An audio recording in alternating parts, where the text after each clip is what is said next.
Hello, Jörg. Welcome to the show. Great to have you. Looking forward. How are you doing? Fine. Moin, moin, we say in north of Germany, and thanks for having me. It's a pleasure to have another German on the podcast. I'm getting a couple of more Germans on now, and it's really great that you made the time after your busy week.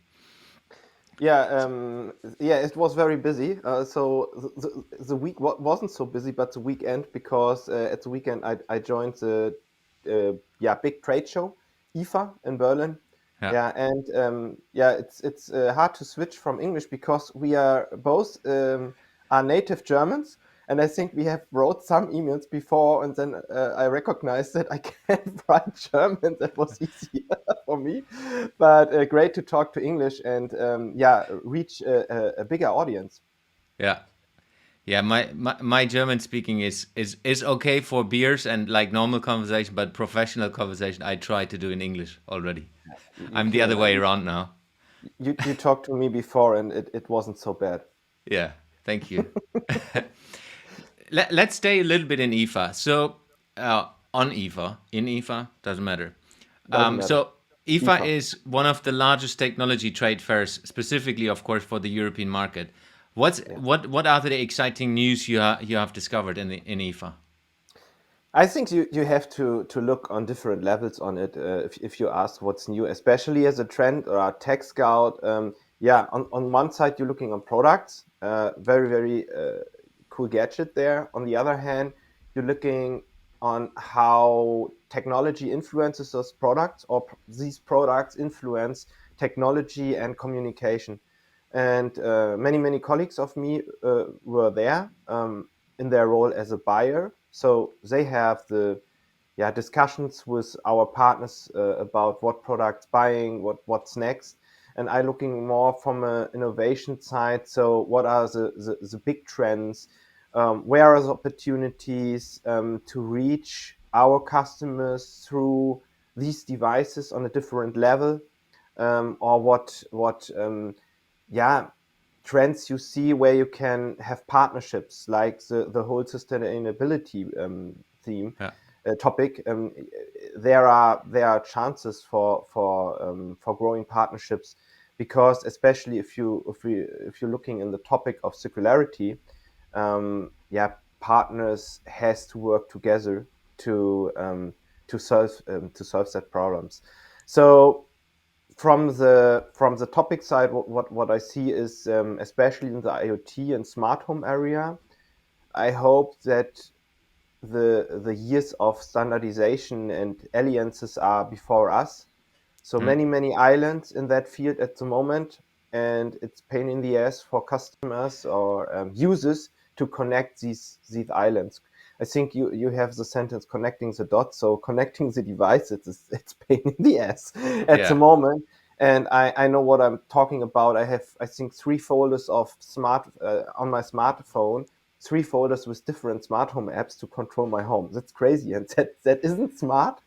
So Matter is arriving as a new standard. Every big player has announced that he will be in. I think CES in January will be the Matter show. So many announcements at the moment. First devices I have seen.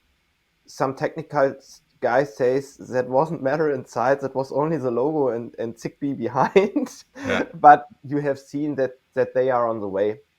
On the other hand, especially in the MDA business, so the major domestic appliances, you see that there is a big alliance, and that you are able with, for example, the Samsung Smart Things app, that you can control devices from Vestel or Beko or other brands Mm. from these app, and you are free to choose which app you use, and you can control all the big appliances in the kitchen. Yeah. So that is one big area. The other big area is sustainability. So many use cases on the product side of in energy saving products, and on the other hand of circularity issues of things, of ideas how you can reuse packaging. Um, for example, Samsung, great showcase if you are father, how you can use that packages to build toys for your child. So Yeah. yeah, I think that are big areas you see, and yeah, you can, especially in the IoT area, maybe you can build business models on that. Yeah, on the product side, many gadgets. So ask me what area is interesting, and I will tell you some. Let's talk about the technology angle with having or being still pre or post pandemic. A lot of companies over the last 2 years have at least discussed, hey, we need to go more local, we need to produce again in Europe. Have you seen anything around that people or companies are going away from that, or was it not even a discussion point?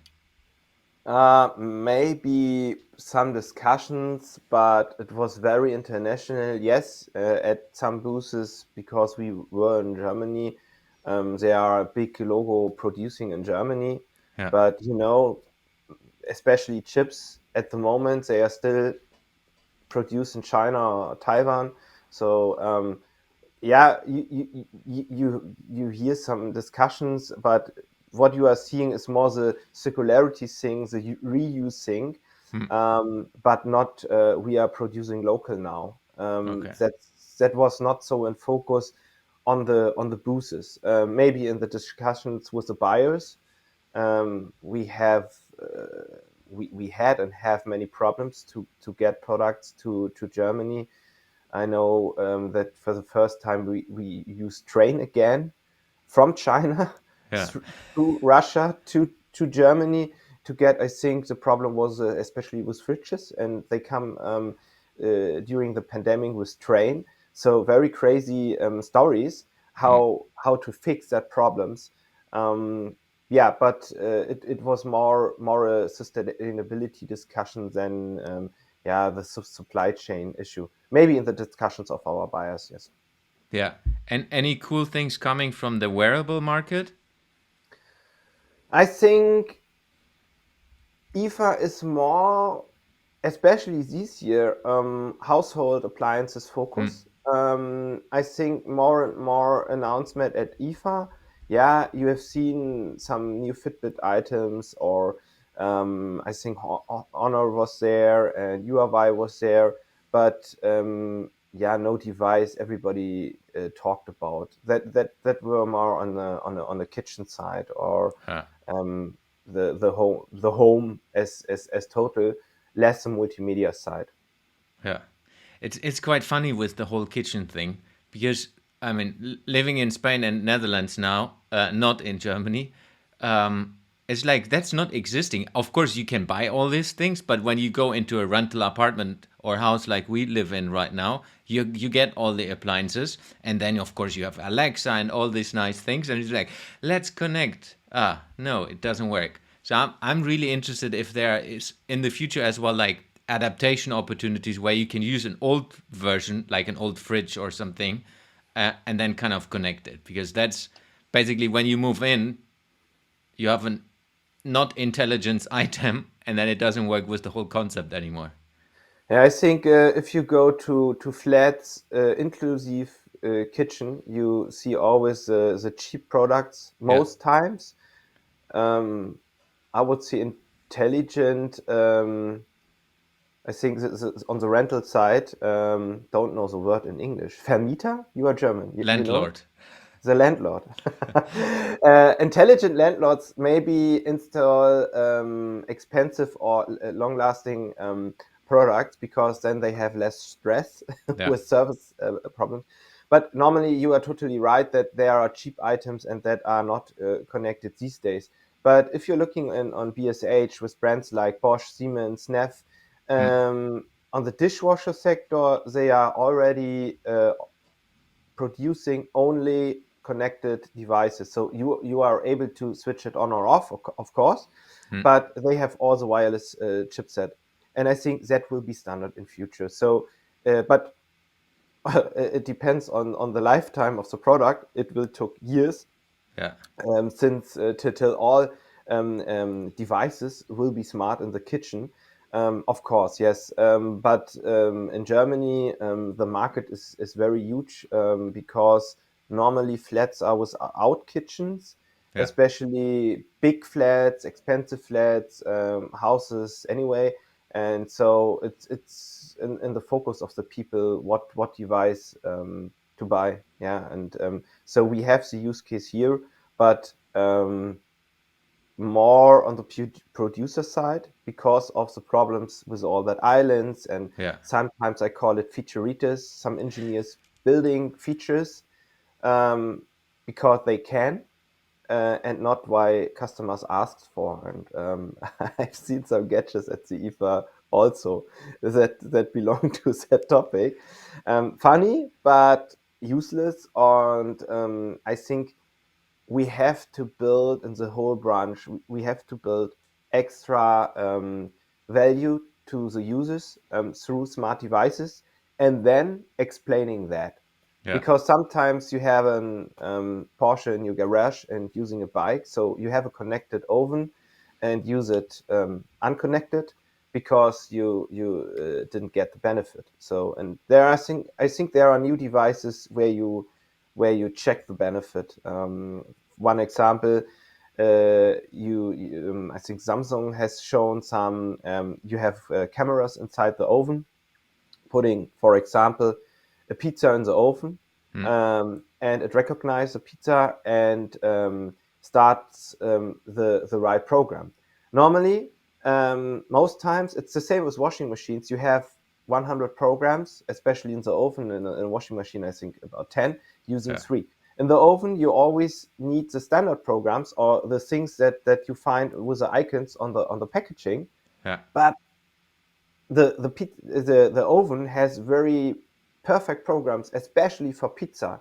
But you don't use it because of all the menus and things like that. But if you put the pizza in the oven and it recognizes it, and you get a better pizza, like in the Italian restaurant or almost, um, I think then you say, okay, that's I love AI in the oven. And Yeah. before, AI in the oven? Are Yeah. you kidding me? It's crazy. So you have to come from a use case and extra benefit side. I think there's a big point in that, making it so easy to use that you don't need to think about, hey there, Yes, I need to change this, I need to program this. It's basically pizza in and done. That's it's proper smart. it's the same with smart speakers. So smart home and yeah, switching lights on and off with your smartphone. Worst case, Yeah. maybe there are other cases with automation if you are on vacation and things like that, or with yeah, sensors. Um, but as the smart speakers arrive, sometimes it's easier, especially if you have something in your hands, to use voice. Yeah. And if the voice recognition will improve, and you are not forced to use special special order words to start the oven, for example, um, then it's easier to use your voice and smart speakers. I don't call the words because I have many around me here, and then they are starting to listen. So then we are at a point where it's easier to control your kitchen with smart speakers than we are with your fingers, and it's faster, especially in the kitchen area. It's there is a benefit because in the kitchen you many times, especially if you are cooking, you have wet hands or Mm. dirty hands, smelling hands, and if you have that perfect stainless steel devices and then have you dirty fingers, yeah, the kitchen doesn't look so good anymore. Yeah.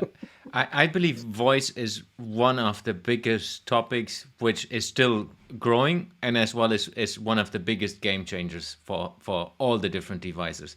Fun story. We just moved to the Netherlands, like I mentioned before we started recording, and we are living in The Hague, which is called Den Haag. And of course our voice assistant is still programmed in German so that we all can speak with it German. And then I was saying, hey, please play the radio show from the locals, like the Den Haag radio station. And it was always answering in German. This radio station is not available in Germany because it sounds like Den Haag. And then I Okay. switched it to English, and then it worked. Funnily Yeah. enough. Yeah. And there are too many. There are still too many stories like that. So Yeah. I want to grab a coffee before the show, and I have a connected coffee machine for sure. And normally, if your glass is in the machine, you can start via voice, and Hmm. it works perfectly. But I have to clean that machine, and the voice assistant said to me, "You have to clean the machine. If you want to have your coffee anyway, please say okay." And I think I answered 5 times, and she asked 5 times, and then I took my smartphone to the bus and say start, and then yeah, but why? So there was it was is a bug, and there are always bugs still. Yeah. So on the one hand, voice control for smart home devices or connected kitchen devices, it's more baseline. It's now standard. Years ago, everybody says, "Woo!" if you have works with logo with something from Seattle or something from Mountain View, Yeah. and everybody's like, "Yeah, crazy!" And now, oh, it doesn't works with Siri or something. Okay, it's like a standard now, Yeah. um, but for that level, there are still too many bugs, too many misunderstandings. But look, when did it start, and where are we now? Yeah. So Agree. look around at the evolution of from handies to smartphones, and now the really smartphones we have with touch and all that. That was fast. But if you're looking the first years of voice, it's even faster. And yeah, okay, next year, but look in 3 or 5 years. I think we are not talking about that. We will talk about funny stories with voice, but then they will come because an engineer wants that and not because of a bug. I hope so. Yeah, I agree. A friend of mine was saying it's like, hey, you're already ahead of that curve because you have so much audio content, which is basically recognizing your voice automatically because of course Google and everyone is learning through YouTube and all the other things. So my voice is already most probably cloned somewhere. That's what he was saying. Maybe, yeah.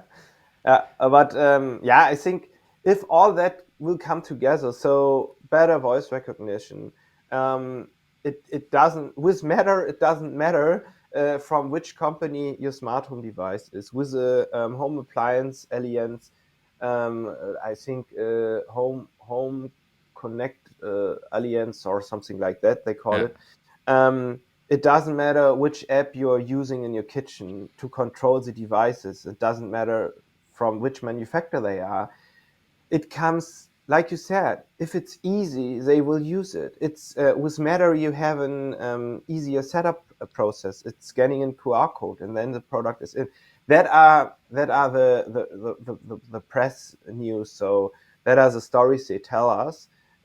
If they come for real, I don't know, but I hope so because it's basic, but it's a missing link between a connected home and a smart home. You have to be a real nerd to have a real smart home at the moment, yeah, or a millionaire, and or a nerd millionaire. Then you have the perfect. Then you have the perfect smart home, and you have to have a lot of time or good service providers to set up everything. And that will change. I hope so. It will change in the next years, and then maybe we are talking about complete new devices. We are talking about complete new business models. We have tried it at Ottosam before, so smart reordering, the dishwasher that reorders your tubs. Yeah, we have paused that before because we have seen the user base is too low, and has manufacturers have to fix the basics first, um, because connection and activation of the device is one. Um, the other thing is how often you will use that connected features. So yeah. um, and I think that will be improved in the next years, and then we see changing things in the house. And if more and more people are using that, it's then word of mouth. So like with the first smart speakers, friends of mine told me, no, I don't want to have the NSA in my house and things like that. It's typical German angst, you say. So Germans Yeah. are always afraid of innovation. So innovation management in Germany is sometimes it's harder than maybe in other countries. So same story in the private sector here. So I've told them, and they say, yeah, going crazy. So and then they were here. We had a nice dinner, and for me, it's normal to control things with my voice. And we are not, yeah, we didn't talk about that, but they recognized it, how it works, Yeah. and they have seen the benefit for us as yeah, as a family that has invited guests. You have stress enough if you are preparing the dinner, and yeah, and then they have seen how I use voice to fasten some steps, or Hmm. using connected devices, yeah, to make it more comfortable to be there for my guest and to be the chef in the kitchen. Yeah, and then 1 year ago or a half, we were there at their house at dinner, and I recognized there's something changed, because my friend controlled his lights and everything with voice also, and the music, and I've seen that at your house, and it was amazing, and I changed my mind, and now I have the whole house on Philips Hue, and I said, yeah, now you are better than me. Yeah, Upgraded. yeah, upgraded. Yeah. So, talking about commerce, I want to go deeper into innovating e-commerce, and that's of course what you do for life almost. But Oh, before we go into that and go into your profession, I want to go a little bit back into your personal time zone, or time lifetime. Um, Tell us a little bit about, like, you have done amazing things. So when I was researching, it's like, oh, that's interesting, that's interesting, that's interesting. It's like you have worked and did marketing for a bakery. You have run a sailors beach club topic where you did the marketing and the project management. You work with Sinistra, which is one of the biggest, or was at least one of the biggest cinema operators in the German market, and you built your own business. So let's go a little bit, and before we go into e-commerce, a little bit into the Sailors Beach Club. So what did you do there? How did you end up doing this project? yeah, maybe we if you say everything is interesting, maybe I will start to tell the story, because it's like an add-on, an add-on, an add-on. Huh? So if you want to hear the story of Sailors Beach Club, I have to start earlier. So I'm 40 now. So there is a six, and a happy birthday. That's my daughter, not me. I'm 40 now, and yes, I'm starting my my business career in school already in 1999, where I have founded a small company. It was a school project there for carp fishing, baits and tackle. It was Carp Brothers Baits and Tackle. So we have a logo like the Blues Brothers. It was a carp with sunglasses and a hat. So that was based on my profession, as a carp fishing was almost my life at these days, and it was a school project for 1 year. It was successful for the project, and after that, I founded an official company for my own, because the other people, yeah, my colleagues were schoolmates, and they were interested in that project, but not to run a company after that. Hmm. So I have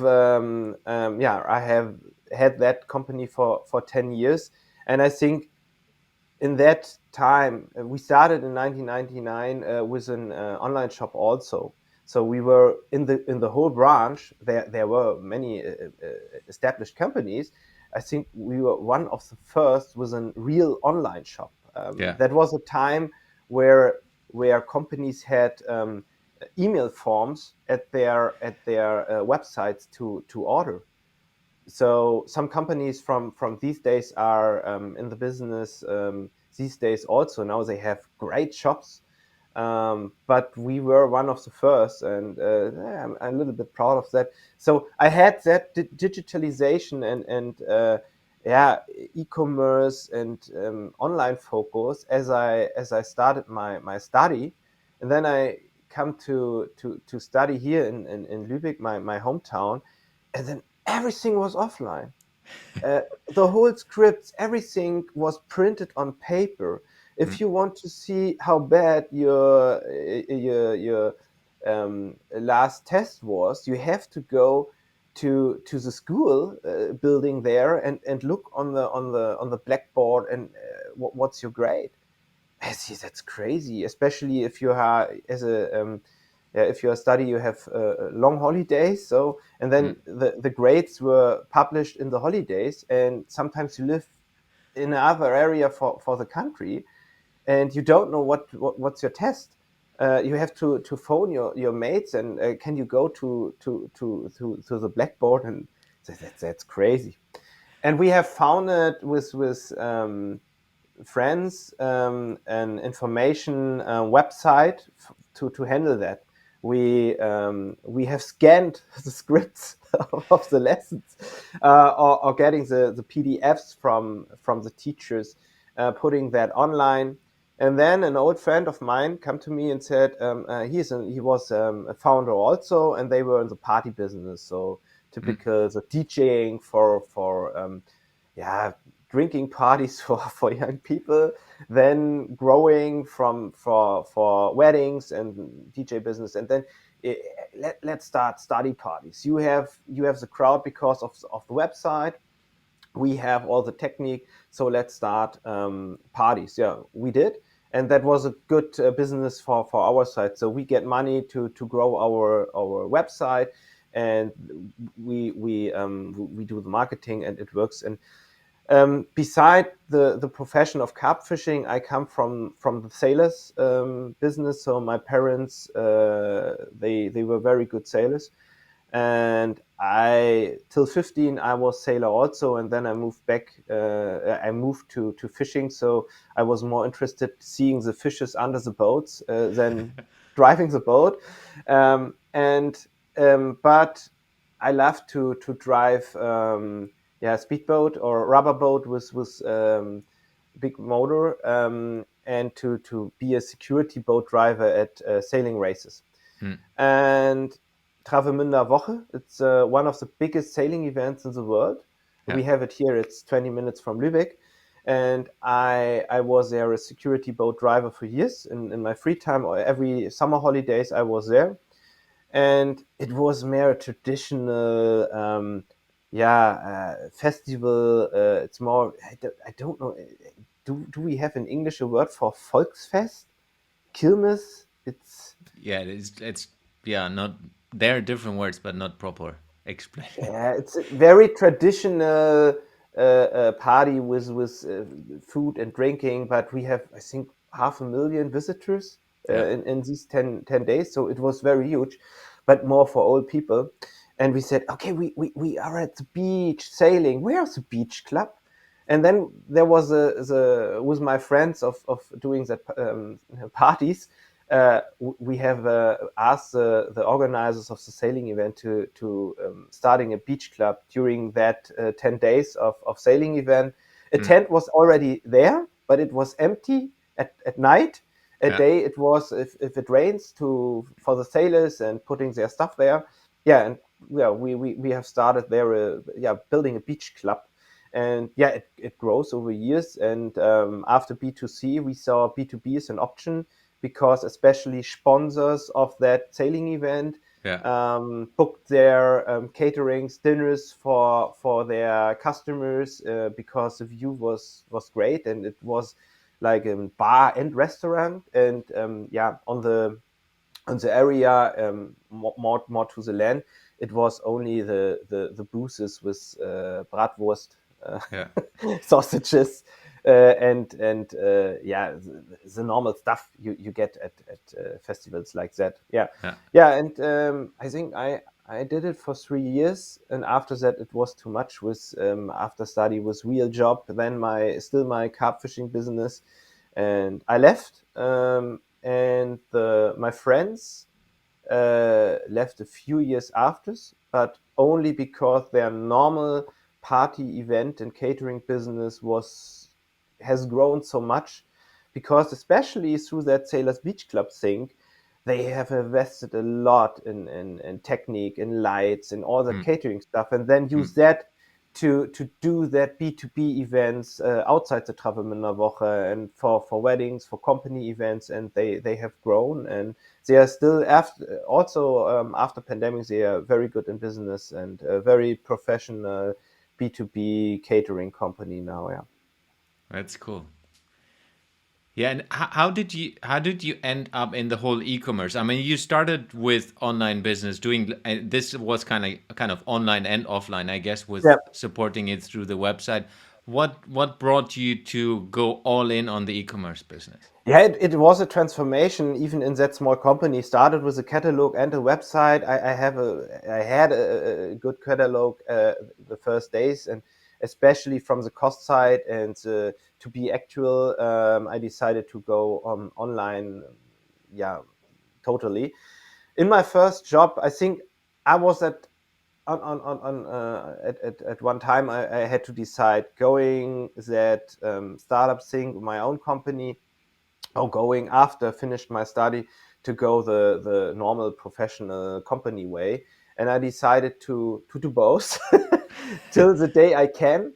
And as the work for my main job was too much, I decided to go that way because of earnings. And yeah, in German we say selbstständig. So if you have your own business, you yeah, you always working. Yeah, There is no weekend. 24/7. Yeah, it's 24/7, and yeah, I had stories these days that were very transparent on that topic to me. And even on the earnings side, I said, okay, let's do the main job on the company side, but taking that learning with me. So Mm. starting as a bakery, starting in the first job interview, telling them that are next level bakeries. So they are on the top, very great atmosphere, great food. They are on the top. But the website, I think it was from the 90s.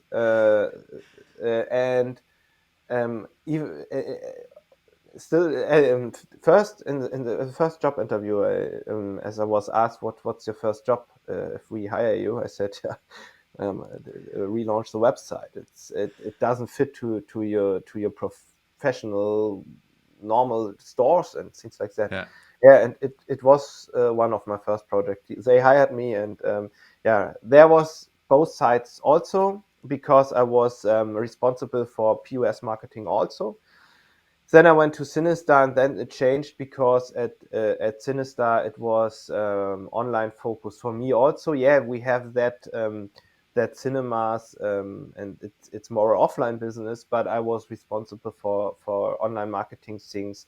We Mm. have first use cases for metaverse there these days. And then moving to TUI Cruises, it is very physical product, because physical holidays, but I was there responsible for the e-commerce part. And then I think the profession, or yeah, for digitalization, it was always present, since I told you with my study work. Yeah. I left it only at Sailors Beach Club. Maybe that there was no digitalization thing. We had a website, but it was more preparing food, and being there, and be there for your guests. So at TUI Cruises, I moved then from the e-commerce part. I didn't left that, but I moved then to media on board also. So we had there only newspapers for the people on board. So yeah, transferring all that information to the televisions on the cabins, and stuff like that, digital signage, projects like that, was very interesting. Was like a startup starting there.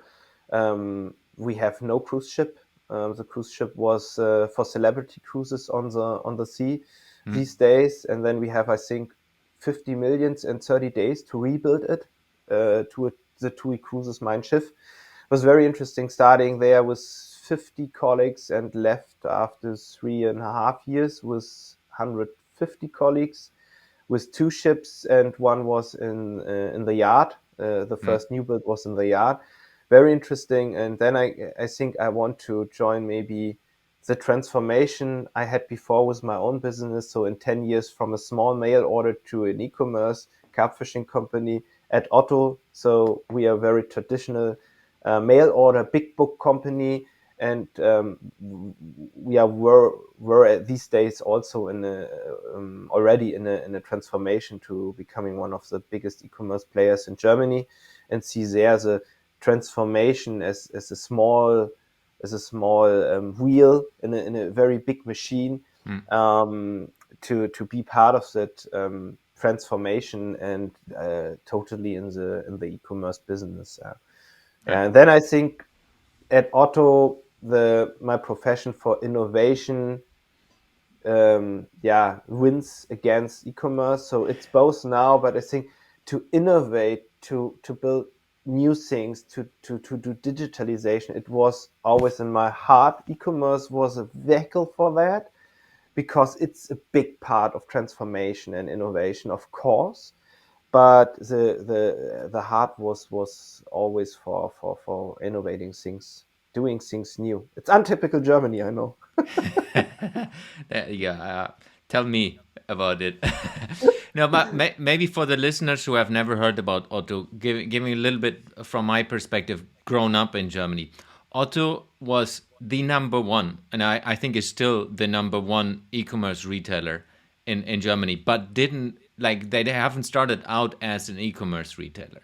Yes. I still remember, I think it was 80s, early 90s, the big catalog. Yeah, And I my love mom that. always ordered the new one when they came in a new one. Yes. And I was like I was supposed to get new trousers, and of course they have the measurements on the catalog, and then she was kind of measuring me if the trousers are fitting. So that's Yeah. that's my first experience with Otto. And of course, I mean, since that 80s or 90s, the organization and the status of that organization has changed hugely. Yeah, of course. But starting my first stories with Ottos was the same. I know as a child, if the big books, and we these days we had two other big players. As the big books arrived for us as childs, it Mm, was we loved it, because you see all the toys. They have many exactly. sites full of toys and technique, and we always read that and talking about with friends what we want to have for Christmas or Yeah. birthday, and things like that. Very interesting. But even in the 10 years I have joined Otto now, it was a big transformation. So moving from catalog business to e-commerce player was one big transformation. We had now another, from a transformation from classical wholesale business to being a platform, Yeah. scaling all the products. So in 2018, we had 1 million products online. Now we have 10 from 3,500 partners. So there is a lot of change at the moment in the company, in the whole organization, to focus that platform thing. And yeah, that is, I think, the biggest innovation for Auto. And then we have the team I belong to, who wants to innovate inside the e-commerce thing and looking about new things. And that was the question minutes ago. So what we have tried is to using the new channels we talked about, like Mm, voice, ordering via voice, or giving customer service via voice. Then the then the digital assistants moved to television, and we moved with them.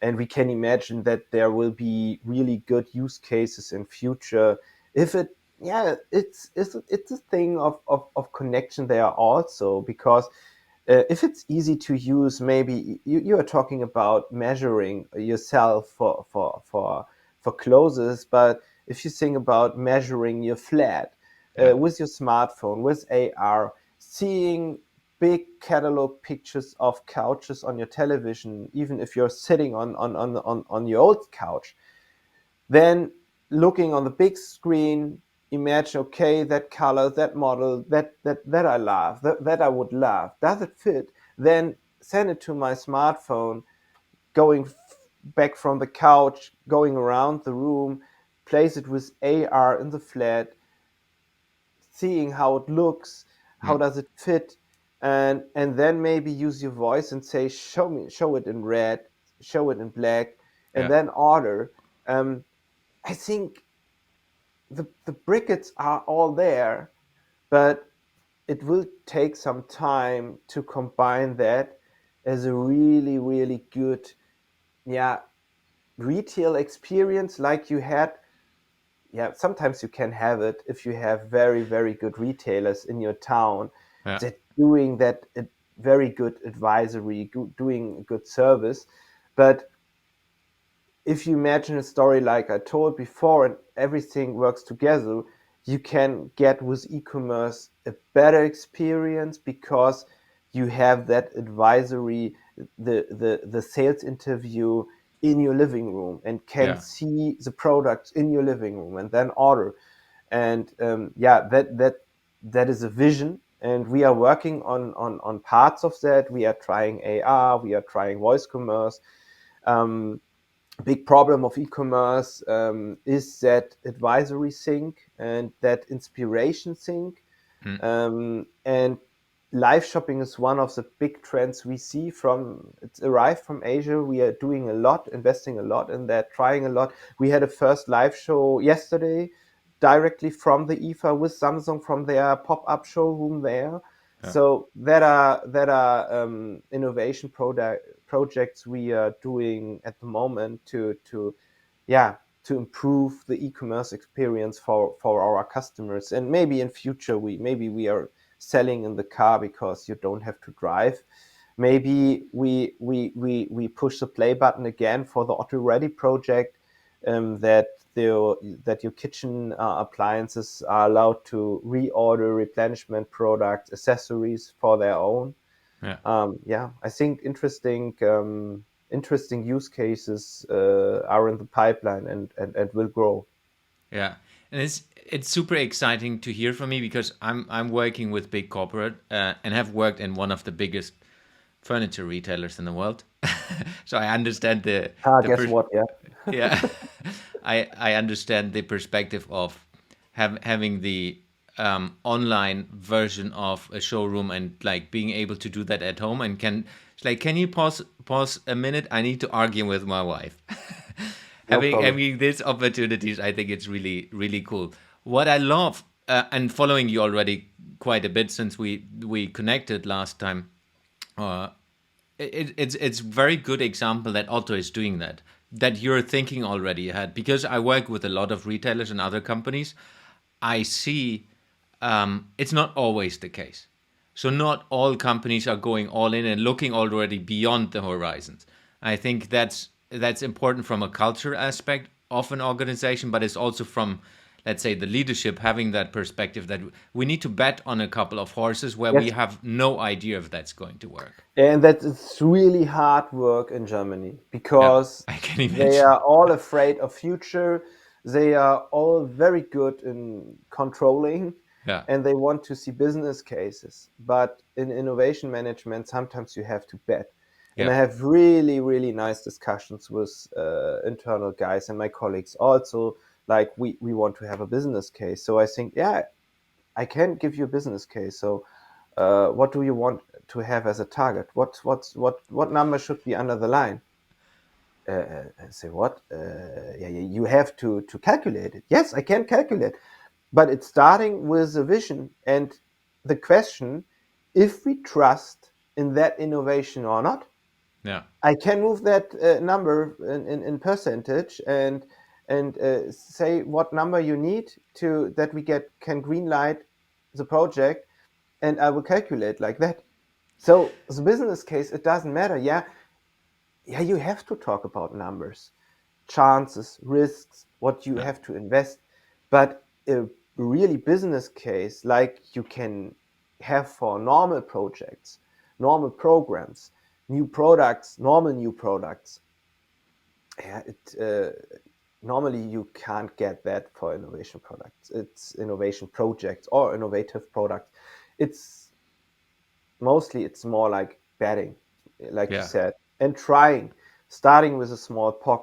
Sometimes you had like live shopping, you have a target in top to sell more, and then during your first shows, you recognize that it's a great format to go live with your partners, with brands, Yeah. and then you have more sales, then you have more offers, because if you are working with the partners on that show, you get really good offers for your customers, so you earn more. Then you get retail media budget to promote the shows on your platform, and outside your platform. And yeah, it's now for live shopping, it's a different business case, because you have totally other earnings. Yeah. And if you then investing in things like software and things like that, then you have lower cost also. So great. But if we would, my colleague who started that, if you would be forced to calculate a business case to starting the project, I think we wouldn't be online with live shopping these Yeah. days. So because that was not clear at that point, it was a bet. We have seen that in Asia, so let's try it. We have seen that at the first German companies who tried. Let's try. Look, for us how it works. So it's for every company it's different, and then doing, yeah, grow with that. Then we have other project. There was a vision, and it was more to starting a partnership. I don't know if they had business cases, but we started very huge, especially if you look on the public side, with Yeah. a cooperation with the ECE, one of the biggest companies for shopping centers. It's also family Otto, but it's a totally different Yeah. company group. They are totally on the classical retail and brick and mortar yeah, side. And then with Otto on the e-commerce side, combining that competences, founding a company called Stock Square to yeah, get omni-channel connected commerce solutions for Otto and other partners of the ECE, bringing them to platforms like Otto and others, ship from store, reserve in store, things like that. That was a, yeah, a big investment. I think they will be forced to produce business cases and like that. But it also was a bet, and it was a commitment of two companies. We have Yeah. seen a chance, especially for communication, that both yeah, family parts working together. Then we have seen it works for us. Then we were open for other companies, and now it's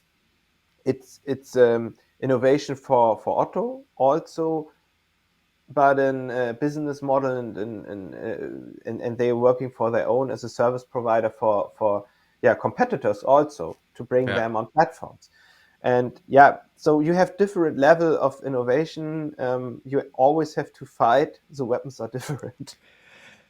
Yeah, I know what you talk about, and but I think what I like about that, and that's why I always talk about the leadership part as well.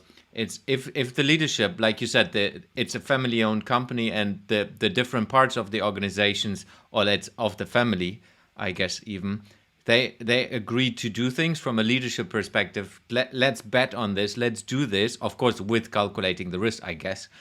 But then taking the leap of faith to say, let's do this, let's try something, and really look into the future how this can help us. And I think that's so important to have this leadership perspective where leaders are saying, let's do this and trust the team members to do the right thing. Absolutely, I think leadership is a word I missed to explain it, how it can work. Yeah, business case one, and leadership the other. So the commitment in these special story from two family members with different companies. That was a great story. That was they, but the leaders bet, the leaders trust that it works. Yeah. So it's leadership, and I think normally you and recognize stories or remember stories from my bakery career step also. If I think I was 11 months in that company, and I think I started more innovation projects for my own, or was able to start, than I think in 10 years at Otto, because there was a very innovative sometimes crazy leader Yeah. who fly to the US, say scouting at Panera Bread and stores there, what there's new coming back telling us, I want that in my stores next month. No business case. Do it right Yeah. now, starting now. And I think especially in big corporates, sometimes we missing that leaderships. More and more controllers are in the driver's seat. Um, the quarter numbers are more important than the long time investment sometimes. Yeah, there are so many stories where through missing leaderships, innovation was paused or never appeared at the public. And Yeah. there are other stories like with Car2Go from Thatcher at Daimler. Mm. At one point he said, "Okay, let's do it. I think it works. We have to try. Let's start. Stop calculating. Start doing." And yeah, I think we need more that innovative um, leaders that have missing other words. So I have to say is leaders with balls. That's okay. And that's I don't it's for women and men. Yeah, Yeah. Yeah. it's you have to have leaders that trust an innovation project and trust, yeah, want to try something and then do it. And it's, I think especially that's a problem in Germany. We are always want to achieve 100% or 120, Mm. and failing is it's a problem. And in innovation in the startup business, you have to try, you have to produce many proof of concepts to learn and to improve. And yeah, you will fail on that way, on that road, and that is okay. Failing shouldn't be the target, of course. Yeah. Sometimes people, I think they they misunderstand that, but it's part of the innovative of the innovation business, and that especially Germans have to think about, and yeah, put that in their minds, and to get a really open and innovative mindset, I think. Yeah, the challenge. I mean, I've the opportunity working with all different parts of the world, with all different continents, and while doing that, learning about how other cultures as well work with innovation topics. And even we could say, like now I'm living in the Netherlands, and it's 2 hours drive to my mom, so it's not too far away from where I grew up, but it's still quite different here already. And then in Yeah. Spain, the same. US, of course, another level. If you talk about India and Asia, what's going? I mean, India is huge from an innovation opportunity perspective, but I think it's also a little bit. If we talk about Germany, the success of the past is kind of limiting the Yeah, organizations as well. So you it's have it's built like a out a bracket. huge brand.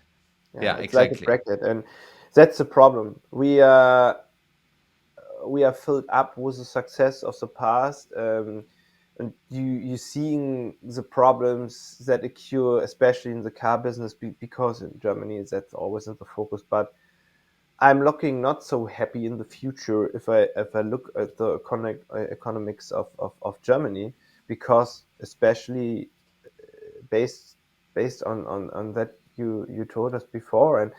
And yeah, we are looking at China and all the innovative things, but if you looking at the main press, the main media in Germany, they focus on the political things, so, Yeah, and all the risk of AI and things like that. But that are the technology of the future. Yes, you can use that to spy, but you can use that for your oven also. And if a Chinese oven producer or a Korean Asian oven producer use that image recognition in the oven, he will have a better product yeah, than the German company. So that's the problem. We have to focus on the chances, and even if you're looking at something like image recognition and that you can use that on spyware, you have to look at China and say, oh, very interesting. You can use it to recognize bad politic enemies, but you can use that in a good way also. Yeah. Let's take that and build to our perfect Bosch oven and have image recognition for pizza. So, and that is something we have to change in our mind. And we have to see that digitalization, it's not a nice to have. Yeah. It will be the blood of the economics in future. And we are so far away of that in Germany. And we always see the risk. And we are all concentrating on the engineering of the heavy industry of the success of the past. The German, Mittelstand, I don't know, I think it's almost an international word, German Yeah. Mittelstand, it's the KMU. So, uh, but if they combine that heritage, the their loving to and the passion of building that things with the new opportunities, with IoT, with AI, with all that stuff, we would have a really good chance. Because to be honest, yeah, you have good connected, intelligent products from, let's make it easy, from China. But and they are intelligent, and they are from one side maybe better than the German product. But if I look at it, if I feel it, I want to have the German product from the Yeah. design perspective, but with the intelligence of the Asia product. And there is a chance, but you have to invest it. You have to invest in it. You have to see that chance. You have to tackle it.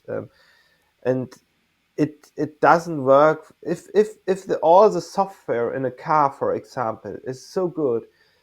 Connection of your smartphone is so easy. You it doesn't matter how funny it is to drive the car if the benefit of the other things is so big. And there are new generations growing up.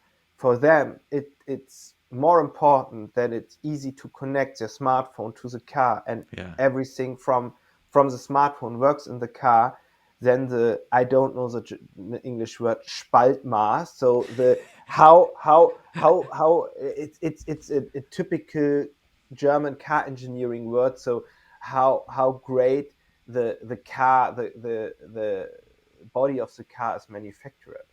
And I had my own story for that topic, and in German e-commerce conference, talking with an e-commerce guy from a very huge German car producer, talking about evolution of the operating system of the car, and how long does it take to bring innovative projects to the interface of the car.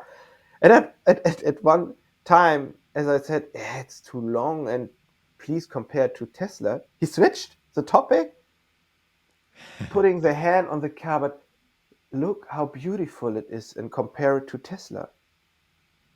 And yeah, but it doesn't matter if I can't connect my iPhone to the car. It's not beautiful from that perspective. Yeah. And it was, for me, that was a moment of, I had German angst. I was afraid, but on a totally different level, because I recognized, if also the innovative e-commerce guys from a big car manufacturer, at one point they come with a great body, the great manufacturing, I said, oh my god, we are lost. We are lost. They have to change. They have to focus on the software. Building still that great cars. I love to driving my German car. Um, it's very expensive. I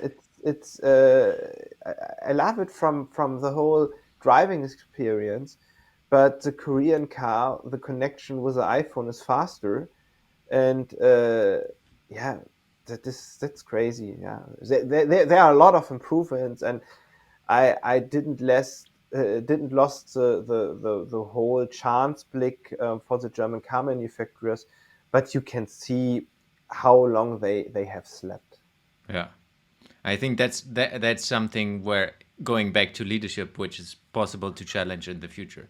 Getting us into the last part, because we have passed already the hour mark, where I ask a couple of questions more in a rapid fire but not so rapid fire style, which I'm asking every guest. So, if you could work with a project that is impacting every human being on Earth, what project would you like to work with and why? Very small question, I know. I think I have to answer the problem with the climate change and energy saving, especially in these days with all the political discussions. Um, Showing the people that a sustainability and changing that is not always pain in the ass and higher cost and rules. Germans are very great, especially German green politicians in setting up rules. That is forbidden. That is forbidden. That is forbidden. Using new technology, using new way to tackle that. And innovation should be the key, not rules and not higher costs and things like that. There is a chance, but yeah, to tackle that from zero to yeah, to run that, yeah, that would be a project I would love to set up, but I know that's unbelievable. Next question. What would you give an advice to a young innovator that's just getting started? Focus on the customer and start talking to possible or real customers from the scratch and through the whole innovation cycle, because that are the users, the customers should want to have and use your product. And if not, yeah, you get a problem. Sometimes I'm with Steve Jobs, so sometimes customers doesn't know what they want to have, but they have problems, and you have to understand the problems of the users or customers to fix that, and then they will use the product. If Yeah. you can explain them in an easy way how that product solves the problem. What is an innovative topic you are interested in exploring more over the next coming years? mm, Live shopping, we are focused at the moment, and I want to learn more and how does it work, and if that is in Asia, it's already present of e-commerce, and I want to learn if we can get on that or a nearby level in Europe and especially in Germany also. Last question. Where can people find you and how can people connect to you? Guess what? LinkedIn. I love that network, using it a lot, especially to explain what I am doing. You see, even these days, you see a lot of postings about IFA. I talking about my trend scouting very open and how it affects Otto, and about projects we do, finding new partnerships, talking with other experts about the trends, how they would bet on them, to learn more. So use LinkedIn, both sides, to produce content, to consume content, and to talking with my peers about Yeah. that. Awesome. And of course, I will put your link into the show notes. I can highly recommend every listener or people who are watching this on YouTube or anywhere else to connect to Jörg and at least follow him because he is doing a lot of inspirational topics. Jörg, Thank you. thank you very much for being on the show. It was a pleasure to have you. Thanks for having me. It was a pleasure and real fun to talking to you. Thanks. Thanks for listening to today's episode. You will find the links and resources in the show notes of this episode.